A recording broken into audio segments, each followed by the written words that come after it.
Bonjour.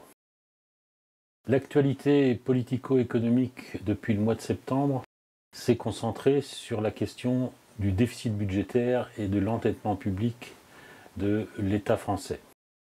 En 2024, le déficit budgétaire devrait atteindre 6,1% du produit intérieur brut, tandis que la dette des administrations publiques a franchi le seuil des 110% du produit intérieur brut, ce qui correspond dans ce second cas à plus de 3 000 milliards de dettes supportées par les administrations publiques.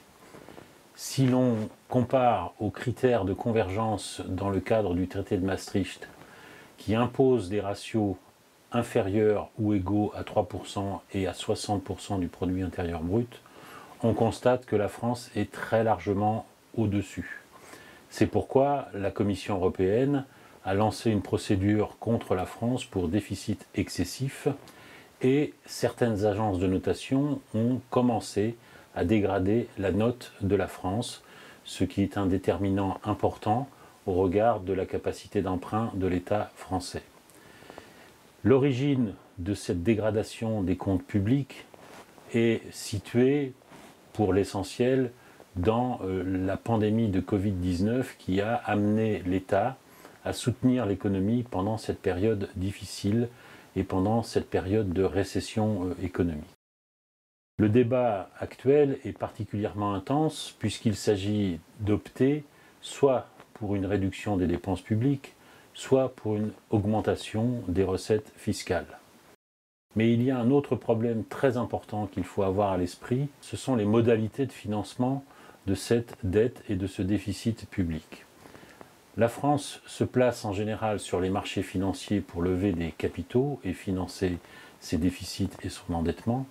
Et bien entendu, elle doit verser un taux d'intérêt qui, depuis la dissolution de l'Assemblée nationale, ne cesse d'augmenter. Nous sommes aujourd'hui avec un taux d'intérêt à l'emprunt légèrement inférieur à 4%.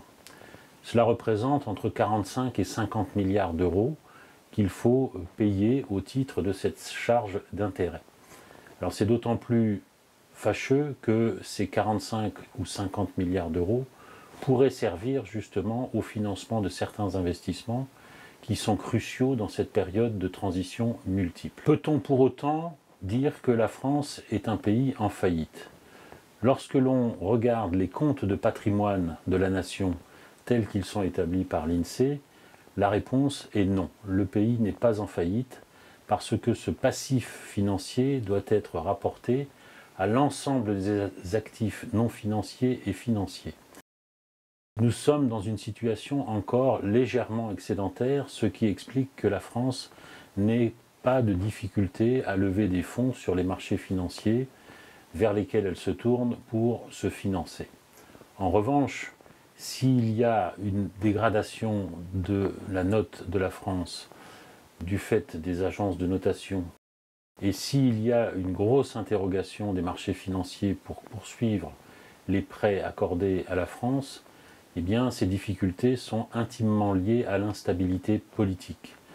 C'est moins sur la situation réelle de la finance française que cette instabilité politique qui explique les augmentations de taux d'intérêt depuis la dissolution de l'Assemblée nationale à l'issue des élections européennes. Lorsqu'on regarde par ailleurs le déficit primaire, et c'est une source d'inquiétude, c'est-à-dire un déficit primaire duquel on a retiré la charge d'intérêt dont je viens de parler, on constate que la France reste en déficit budgétaire, alors que l'Italie, qui a un déficit budgétaire plus important et un endettement plus élevé que ceux de la France, lorsqu'on retire la charge d'intérêt versée par l'État italien, le budget primaire est excédentaire. Donc la France est dans une situation très particulière, très préoccupante quant à l'avenir de ses dépenses publiques, quant à l'avenir de ses investissements pour stimuler la croissance et l'emploi. Vous pouvez retrouver tous les détails sur cette question de la dette publique dans le dernier numéro d'Analyse et Perspectives publié au mois de novembre 2024.